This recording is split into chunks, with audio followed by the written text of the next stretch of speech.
Hi guys, in the name of Christ, how you doing? It's your girl Cranky. I hope you're good, I hope you're peachy, I hope you're Stella, I hope you're in a neat bunch. So we're gonna go on right ahead and install my hair today while we chat. Well, I likely will not be here the whole time. I want to try and keep this brief, but something is on my chest and I need to share it, and if I don't share it, I'm just not gonna be cool. There's a power cut at the present moment, and I just figured why not use this time to speak. You know guys, I am a Christian, you all know that. My content is Christian, all of it, and I am a persecuted Christian, not just any Christian. We're using a crochet hook. I'm not just any Christian, but a persecuted one, so I'm basically a Christian that's going through a lot. And the bane of my pain, bane of my existence, the extremity of my sorrow comes from family. But I'm always talking about everybody else that's hurt me.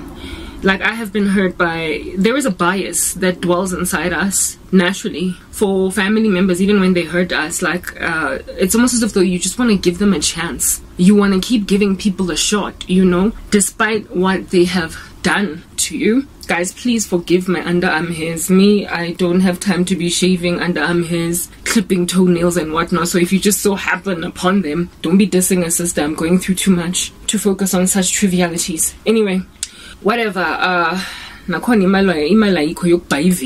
Anyway, whatever, right? Sometimes as family members, there is just this like temptation to omit what they have done to you in your testimony. Now, one thing I find about Christian witness is that the candor that comes often from black Christians, or African ones in particular, like abantu abamnyama, is extreme, and that's why I like listening to black testimonies. But they can also be very exhausting because just the details of what they've gone through are taxing, and what they had to do to overcome, you know, to overwhelm the darkness. It's just really taxing. So I tend to like kind of take a break from it sometimes. And the reason why it's so taxing is because of the defeatism in the black community.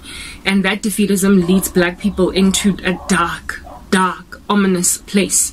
In the sense that you will grow up with a cousin, you will grow up with a sister, a brother, or whatever. Your uncle treating you a particular way. And then somewhere along the way in life, you then grow up. So you're like working in corporate, you know, and then the uncle or cousin that was much older than you, like let's say 10 years, 15 years.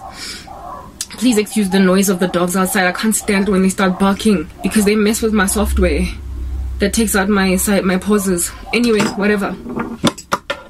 This cousin of yours that is like a good 15, 20 years older than you, you know, you were born in the 90s, he was born in the 70s. Or you were born in the 80s and he was born in like the early 70s or whatever, okay?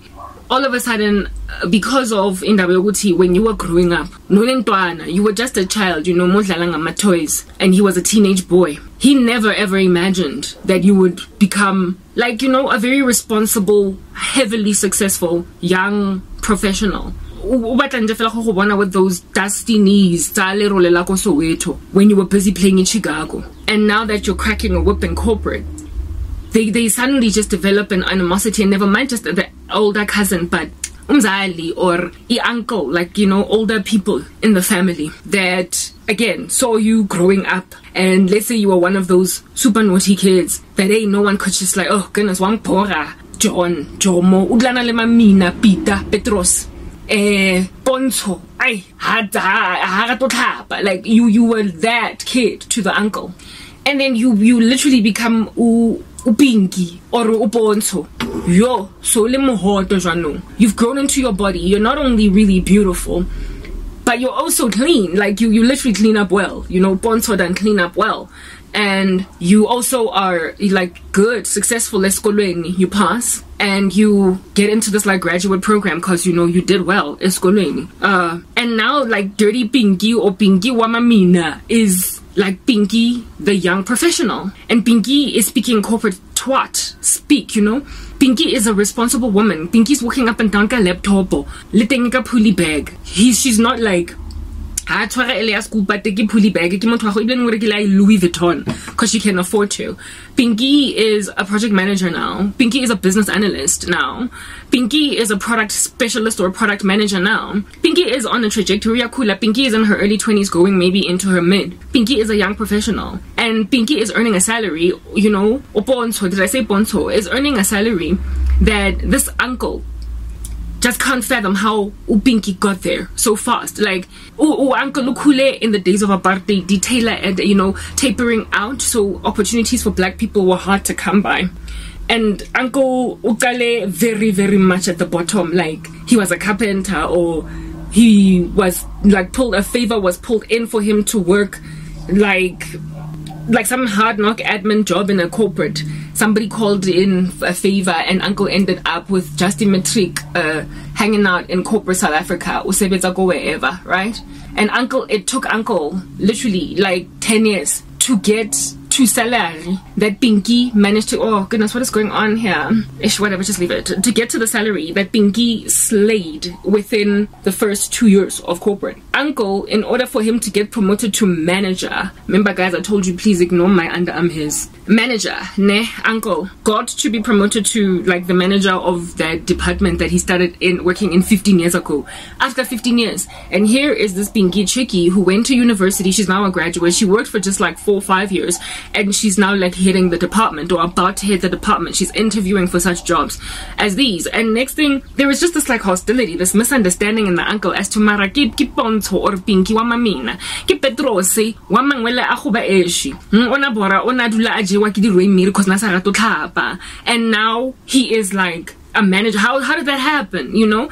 And then there was just this like thing that happens that causes like a whole grown man or a whole grown woman or a cousin 20 years younger. You were like a child when they were growing up, even though you're cousins.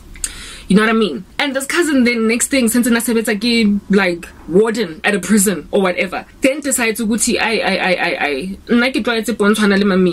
and this is a little too much for me to take. So they see your excellent Insta life or your excellent Facebook life, because you know, among the first people that you make friends on social media are family members, and then Nabangan Bako, of course, and all that jazz. So this cousin of yours, last year Christmas, is a friend of yours on Facebook or on Instagram or whatever, right? And they just see it fit. It's 8 minutes 22. Let's move on to the next partner, guys.